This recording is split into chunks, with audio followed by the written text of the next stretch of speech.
Hello, dear friends. Welcome to this program, Our Moments with God, where I share with you daily reflections on the Mass readings with the hope that this will help you and me in our spiritual journey, in our search for the divine, in establishing a relationship with God, and eventually even friendship with God.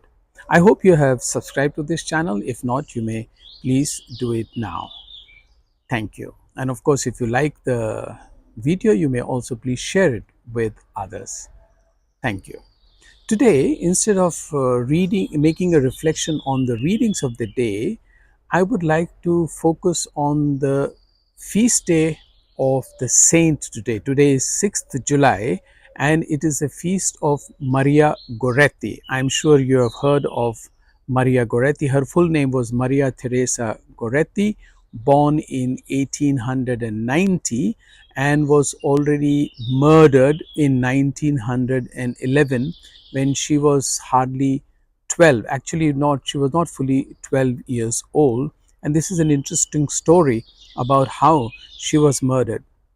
I remember while being in the minor seminary, we read many lives of the saints, many of them. But the two saints that struck me most, I would say, there were many other saints as well. But the two saints whose life struck me most was first Francis of Assisi, was really an eye-opener for me at that time. And the other one was Maria Gorretti. As a child, she was murdered. And of course, that time, when we were still seminarians, about 60 years ago, Maria Gorretti was projected as the sign of purity, of chastity.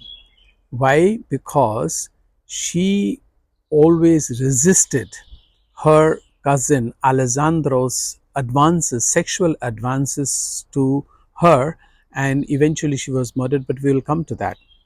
Actually, Maria Goretti belonged to a very poor family. And to add to that, when she was only 9, her father died of malaria. So they came from a very poor family, and the mother had to take over the responsibility of bringing up the children. And Maria, being elder one, had to help her mother in doing various things, including taking eggs and things to sell in the village, in the market, and bring instead food supply for home. Then her mother got a job on a farm nearby, but through a contractor.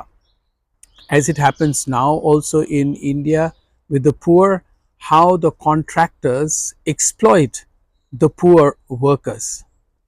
They take all the profit and give very little to the workers. This is what was happening also with Maria Goretti's mother, that this man was taking all the profits and was giving very little to the family, so much so that the children often had to go hungry even though they were working full time and working hard. So such exploitation always takes place, reminds us that we need to uh, protect ourselves, not to exploit others as well as not to be exploited. That is one thing. Then Maria Goretti was also working as a house help in Alessandro, her cousin's house.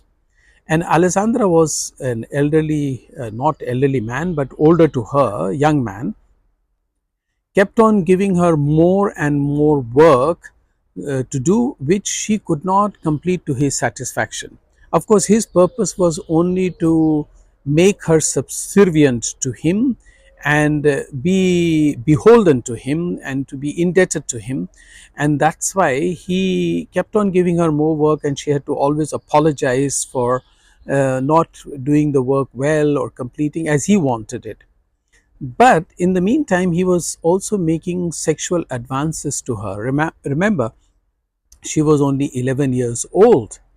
And even then, he had this kind of evil thoughts we talked about the other day in his mind. Evil thoughts, of course, sexual, but more because she was a small girl, not of the age of having sex. And then he was in the position of power, so he could exploit her. So all those things considered together was really bad. But she was very clear in her mind. See the clarity of thought for a young child like that, that what was wrong, and that it had to be resisted. It was wrong to engage in sexual relationships at that age and without marriage, and it had to be resisted. So when he made advances, she strongly resisted that.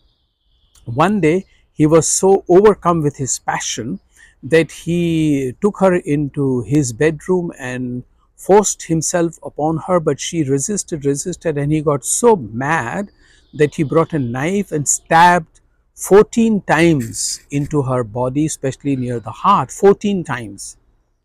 It is said that she was brought to the hospital and she survived about 20 hours, and then of course she was dying.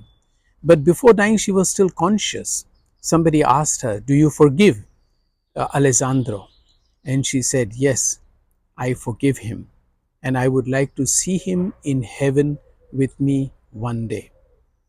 This is wonderful. Of course, Alessandro was then convicted and put into prison for 30 years. But after having spent about 11 years or so in the prison, one day he had a vision of Maria Gorretti in his dream, or a vision where he saw Maria Gorretti appearing in white in a garden, and she had lilies in her hand, and she collected those lilies. As you see these lilies, I am standing in the midst of two lilies, very appropriate for today's reflection. She took the lilies and gave it to him and told him to accept them. He accepted the lilies, and as he accepted the lily, each lily turned into a white flame. And that was the beginning of the conversion of Alessandro. And actually, then she, of course, disappeared. When he was released from the prison 28 years later, he went straight to her house and apologized to her mother, and he was present actually in 1950 when she was canonized. He was also present there. This is a great story of conversion. But of course, she is presented to many young girls and women as a sign of purity, which is wonderful. But you know what strikes me also very much is that at that age she could resist the evil, knew what is right, and could decide to live on the right path. More than that, and even more impressive, is that when they asked her on her deathbed, "Do you forgive Alessandra?" without hesitation, a person who is dying by the stabbing of this man, at that age she could say, "Yes, I forgive him, and I would like to see him with me in heaven." What profound thoughts, what profound belief, and what clarity of mind and thought.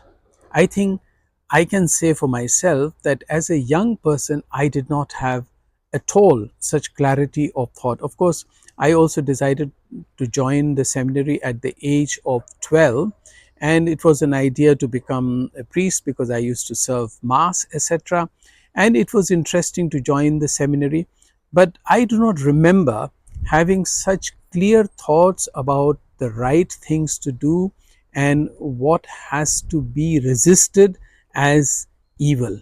I think all of us can learn a lot from Maria Gorretti, and I wish you all the very best on this feast, that you will be also able to forgive people and also decide for yourself what is right and resist what is wrong. I wish you all the best, and if you would like to subscribe to this channel, you may do it now. Thank you.